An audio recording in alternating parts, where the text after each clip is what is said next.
Karena keadilan di sini berdasarkan kehadiran Islam. Muhammad Nasir mengatakan bahwa antara Islam dengan negara ibarat orang, jasad dan nyawa tidak bisa dipisahkan. Tetapi Muhammad Nasir tidak mengatakan harus negara Islam, tapi harus bersama-sama dengan tujuan berkeadilan Islam. Muhammad Nasir yang mengatakan. Apalagi Bung Hatta. Bung Hatta masih umur 20-an, sudah di Belanda dituduh untuk bekerja sama dengan PKI 1926 dalam pledoinya nama Indonesia First itu mengatakan lebih baik Indonesia tenggelam ke dasar laut daripada harus dijajah oleh.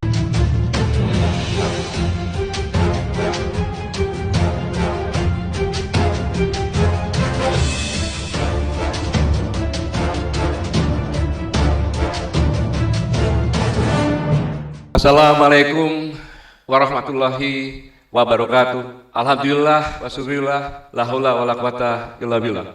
Selamat datang Pak Sekjen. Saya lanjutkan yang saya muliakan, saya hormati karena ini adalah seminar nasional kebangsaan umat Islam Ketua MUI yang begitu mencerahkan kepada kita semuanya berurusan. Yang saya hormati, saya banggakan, saya muliakan Bapak Gubernur, Bapak Wakil Gubernur, Pak Sekjen, dan Dalam Tamal, Forum Komunikasi Pimpinan di Daerah atau yang wakili semuanya, Pak Kapolda. Sebenarnya saya ingin ketemu dengan Pak Kapolda. Beliau adalah angkatan 92 yang menerima Andi Makayasa. Jadi Andi Makayasa itu di dalam pendidikan yang fisiknya terbaik, intelektualnya terbaik, mentalnya terbaik. Itulah kehebatan Polri menempatkan Kapoldanya orang yang mentalnya terbaik di pendidikan. Pak Danrem tidak bisa hadir karena menjelang serah terima, Kasremnya sedang di Medan yang mewakili. Wabil khusus para Buya, Mas Said, Pak Ustadz yang jauh-jauh dari Riau, dari Jambi, dari Bengkulu, luar biasa ada di sini, dan seluruh hadirin sekalian, khususnya Didik Mama, ulama, Abu Cedik Pandai, dan Bunda Kanduang, serta tentunya Dusana Kasadonnya. Saya di sini terus terang, Buya, agak gugup. Lihat aja gagat lutut tuh gemeter. Tadinya saya terima kasih Pak Wagub, saya diundang ke sini. Tadinya saya akan berangkat hanya berapa orang, tetapi saya tahu maka saya bawa pasukan, beberapa profesor, doktor, baik putra maupun putri. Itu ada Profesor Ugus Nul dari UI, kemudian wanita internasional, bukan maksudnya apa? Yang dosen di Turki, Profesor Nur Hayati, ahli Komnas HAM ada di sini. Kemudian saya membawa intel saya, Pak Bosat sini, ahli IT. Termasuk juga saya harus dikawal oleh 3 mantan narapidana, pejuang-pejuang. Mereka saya katakan tidak malu karena mereka semuanya saudara-saudara saya di pemberani ini adalah narapidana politik seperti Bung Hatta, narapidana politik. Itu sekolah dan mereka tidak mau dikasihani, tidak mau dikasihani. Justru mengatakan kepada saya, penjara saya ini indah. Anak ini saya masih bisa sekolah, anak-anaknya masih bisa makan, tetapi saudara-saudara saya yang di luar, yang seolah tidak di penjara, tapi dia sampai tidak bisa apa-apa, tidak bisa makan dengan anak istrinya, rakyat yang kecil. Itulah yang mereka perjuangkan, luar biasa. Semuanya dipimpin oleh tokoh kita, Pak Bahtiar, Pak Ketua. Saya kalau di samping Ibu harus panggil Ketua sama beliau. Pak Habib, ulama juga ada Pak, saya bawa, semuanya lengkap. Masih kurang kuat saya juga, saya bawa Datuk Fuad Basa, Mayor Jenderal Purnawirawan. Lengkap sudah sekarang, saya agak lumayan. Tetapi saya begitu terima undangan, saya semangat. Mengapa? Saya datang ke sini bukan untuk menceramai, salah sama sekali. Tapi di sini saya untuk belajar. Karena semua tokoh-tokoh bangsa ada di sini. Mulai dari kiri, Tan Malaka, Aidit, daerah Namina. Kalau proklamator, Bung Hatta dan segalanya, enggak. Kanan juga ada di sini, jadi lengkap. Maka di sini adalah tempat saya belajar. Barusan saya mendapat pelajaran yang sangat luar biasa, sangat luar biasa. Buya mengatakan bahwa tugas ulama, karena ulama adalah pewaris Rasulullah. Sesuai dengan tadi surat Ibrahim nomor 1 mau dikoreksi, dengan Al-Quran adalah mengangkat yang gelap kepada yang terang. Jadi bulan Rajab inilah kita bagaimana caranya melalui seminar ini mengangkat kegelapan yang ada di seluruh Indonesia ini menjadi terang. Dan selanjutnya persatuan yang Buya sampaikan itu adalah tidak lanjut terjadinya perang Bu'ats, di mana kafilah yang berperang tadi katakan Buya sudah kalah, bahkan mencari bantuan dari kabilah Yahudi untuk menjual politiknya, hartanya untuk menerima bantuan. Pada saat kritis, tadi Buya sampaikan, Rasulullah datang, kemudian menyampaikan, maka disitulah lahirnya Ansor, saudara. Jadikan saudara-saudara. Tetapi belum selesai di situ. Dasar Yahudi terus mempengaruhi semuanya dengan jorgan-jorgan permusuhan di kedua kafilah Madinah tadi. Itu di abad ke-12 kalau tidak salah. Akhirnya hampir terjadi lagi pertempuran. Disitulah surat Ali Imran 103 datang, janganlah kamu bercerai dalam cari Allah, dan seterusnya. Saya nggak perlu melanjutkan karena para ulama lebih tahu. Yang intinya adalah mewujudkan persatuan adalah sama dengan perintah Allah. Itu perintah Allah untuk sholat, sama. Itu adalah perintah. Jadi sangat luar biasa sekali kejadian di sini. Dan kenapa saya tidak berani berbicara di sini? Karena memang sangat luar biasa. Bicara tentang Pancasila, ketuhanan Yang Maha Esa. Di sini sudah final. Ketika perjanjian, saya tahunya Mangga itu apa? Paramalam. Jadi semua adat-adat yang lama di sini yang bertentangan dengan aturan Islam disingkirkan. Ada dulu sabung ayam, mungkin di sini ada karena itu budaya Nusantara dulu. Ada judi, tarian karena memang dulu tidak pakai baju, hanya setengah, semuanya hilang. Jadi sudah final semuanya. Dan masalah ketuhanan hampir di seluruh Nusantara. Kalau kita ketemu di daerah-daerah ada makam-makam, itu banyak makam-makam ulama-ulama dari Minang sampai ke Filipina Selatan, Bu ya. Sampai ke Filipina Selatan. Bahkan satu-satunya orang yang di luar orang Arab yang menjadi imam di Masjidil Haram adalah Syekh Minangkabau dari sini. Jadi tidak usah diragukan. Kemanapun kita pergi pasti ada orang Minang. Bukan hanya sedekah begadang, tapi juga syiar agama dilakukan. Pancasila lebih Pancasilais. Orang Minang kalau masak beras dia ambil 1 gam, dia taruh, disiapkan untuk sedekah. Di setiap depan rumah pasti ada tempat beras. Ya kalau bahasa saya bilang lumbung gitu, tempat beras. Di mana tempat beras itu kalau ada perikemanusiaan itu sudah melebihi, karena primayat pun diutamakan. Kalau ada mayat yang tidak bisa dimakamkan, boleh mengambil dari itu untuk biaya pemakaman. Sangat menghargai kaum wanita. Kalau ada wanita yang tidak menikah, tua, kesulitan, bisa diambil. Kalau rumah gadang rusak, bisa diambil. Bahkan kalau tokoh yang meninggal itu melakukan, bisa diambil.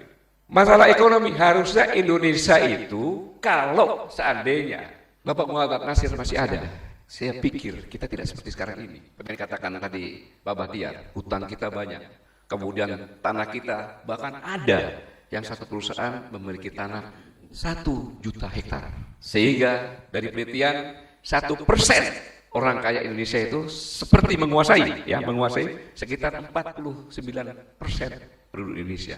Di Minang tidak mungkin terjadi karena ada tanah pusako, di mana kaum wanita menjadi komisaris sekaligus manajemen yang mengontrol prianya untuk mengolah semuanya itu, dan tidak boleh dijual.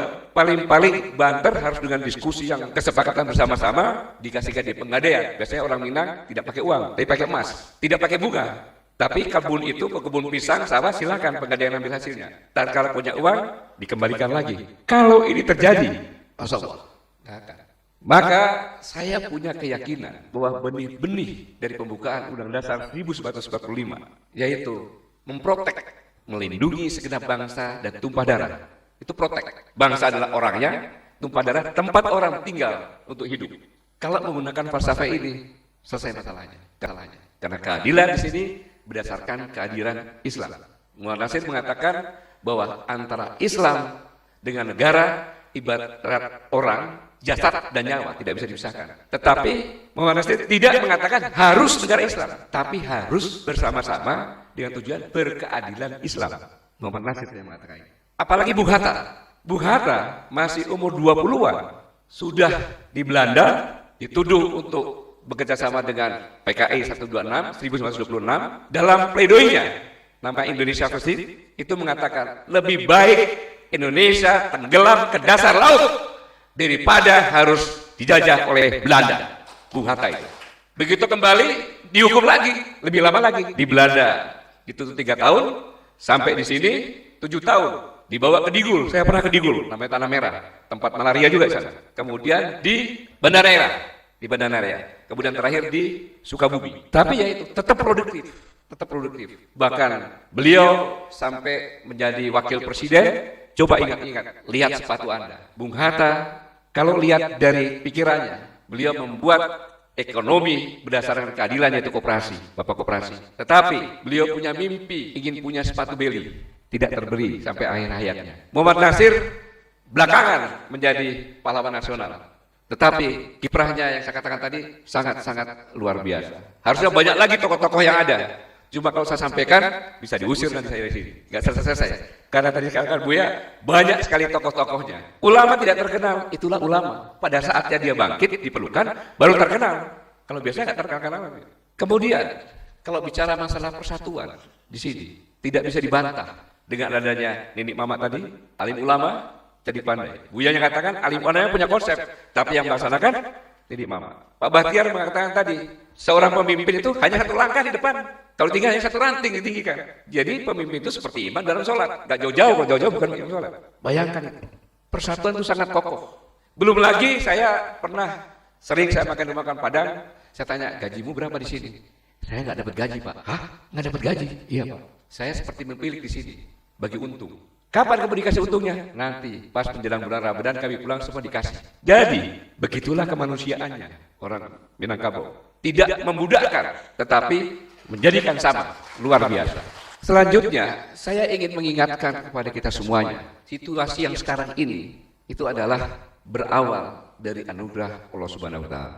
Orang luar melihat Indonesia itu adalah pulaunya Cipinang besar, lautnya Pak, ini Pak Wali Kota ini, saya bilang kepala suku saya, itu di Indonesia ini tempat ikan kawin. Jadi kalau kawin dia ke Indonesia, pulau manapun juga, laut manapun juga. Setelah saya kawin, dia beranak di tempat lain. Bayangkan, jadi ikan yang ada di seluruh lautan Indonesia ini adalah ikan yang besar-besar semuanya. Semua bentuk tambang apapun juga ada di wilayah Indonesia. Mau minyak, gas, nikel, emas, apalagi semuanya ada. Kemudian negara 9 terindah, penduduknya sangat ramah, budayanya beragam, persatuannya luar biasa. Jadi orang melihat ibarat gadis cantik. Maka sejak tahun 1289, kerajaan terkuat di dunia, Genghis Khan, mengutus utusannya, Mengki, ke Tuban untuk mengatakan bahwa Nusantara ini harus tunduk kepada Genghis Khan. Itulah orang Indonesia di Nusantara. Bukannya tunduk, yang diutus dipotong telinganya. Kau pulang sana. Emangnya siapa saya ini kan? Genghis Khan itu. Biasanya dengan Genghis Khan orang udah kecil-kecil semuanya. Ini Indonesia enggak, malah dilawan. Sehingga 4 tahun kemudian dikirimlah 1000 kapal nyerang ke sana. Pada saat perjalanan Genghis Khan sudah meninggal, mati, tapi dipukul mundur oleh Raden Wijaya. Jadi sejak 800 tahun, sejak 800 tahun yang lalu Indonesia itu sudah incer. Maka penjajahan terus berjalan-jalan itu. Siapa yang memotivasi? Siapa yang memerdekakan? Lihat, tahun 1902 itu lahirlah Syarikat Dagang Islam dengan tujuan melindungi pedagang-pedagang Indonesia atau Indonesia Nusantara ini yang kalah karena kolonial merangkul China. Setelah itu baru lahirlah Budi Utomo. Kurang ajarnya Budi Utomo. Pada saat diresmikan Budi Utomo, lagu Indonesia Raya sudah ada. Dr. Sutomo di podium berbicara. Lagu Indonesia Raya akan segera dinyanyikan oleh WMR Supratman. Hadirin semua dimohon berdiri. Yang tidak berdiri adalah kerbau. Padahal ada orang-orang Belanda. Terpaksa orang-orang Belanda berdiri. Takut kalau nggak berdiri di kerbau. Itulah hebatnya pemuda Indonesia. Setelah itu baru berubahlah dengan tahun yang sama lahirlah Syarikat Islam. Bukan saja dagang, tapi juga ke arah politik. Bersamaan itu lahirlah Muhammadiyah. Dan semuanya itu yang membentuk Muhammadiyah, yang membentuk Nahdlatul Ulama, Muhammad Nasir juga. Sekolahnya sama-sama dengan orang Minang yang ada di Mekah juga. Sebenarnya Muhammadiyah itu ditugaskan. Namanya Darwis itu anaknya mengelola masjid di Kesultanan. Istrinya, ibunya juga seorang yang hafiz saya dengar. Karena dia takwa pintar di sekolah sama Sri Sultan Hamengkubuwono VIII ke Mekah. Yang kedua lah ketemu dengan Kiai Hasyim Asy'ari, kemudian Kiai Dawudun Krapia, kemudian berapa tokoh semuanya. Disitulah pulang, kemudian ditugaskan untuk belajar di HIS, belajar mengajar. Setelah itu pulang namamu kok Darwis, seperti Belanda, maka dirubahlah namanya. Dirubah namanya supaya tidak ke Belanda-Belanda. Dirikanlah sekolah-sekolah. 1912. Setelah yang sekolah itu dewasa semuanya, 14 tahun kemudian, baru lahirlah Nahdlatul Ulama. Sehingga saya bilang, silahkan diteliti, 80% Nahdlatul Ulama yang didirikan itu adalah orang Nahdlatul Ulama yang intelektualnya sudah diisi sehingga tahu dan mau bersatu. Nahdlatul Ulama nggak bisa disamakan dengan Muhammadiyah. Muhammadiyah itu mendidik, core bisnisnya berkembang dengan menyehatkan. Nahdlatul Ulama adalah organisasi perjuangan. Maka begitu 1926 didirikan, itulah dia melawan mode Belanda. Baru meningkat politik, barulah lahir Sumpah Pemuda.